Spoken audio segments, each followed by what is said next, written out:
This story comes out of central Illinois.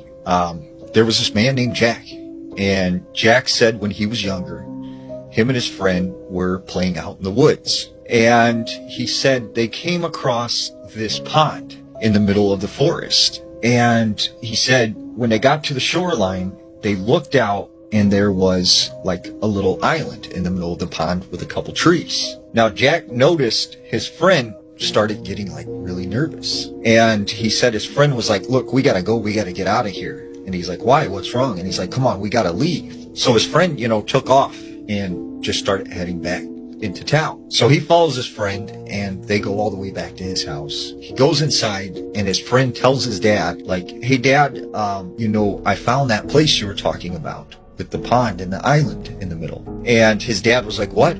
Are you guys okay? Like, is everything all right? And Jack's like, what's wrong? What's wrong? And his dad's like, nothing.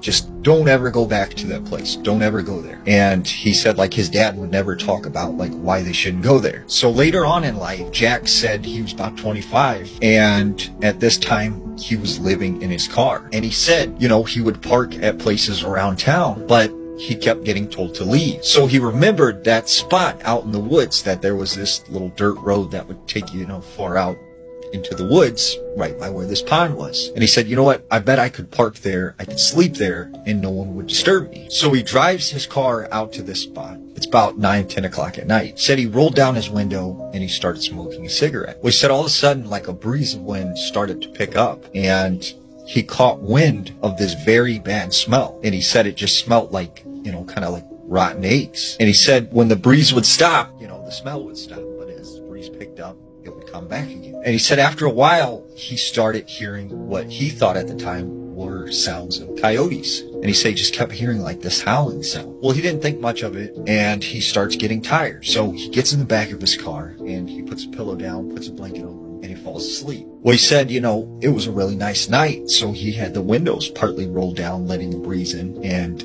he said he just remembers waking up to this weird feeling on his ankle. And he said when he looked down, there was a hand that was covered in hair grabbing his leg. And he said when he looked up out the window, he could see the face of a wolf, but like a body of a hairy man. And he said there were two bright yellow eyes just staring at him. He said this thing grabbed his ankle and started trying to pull him out of the back of the car. He's screaming and yelling, trying to fight this thing and kicking as hard as he can.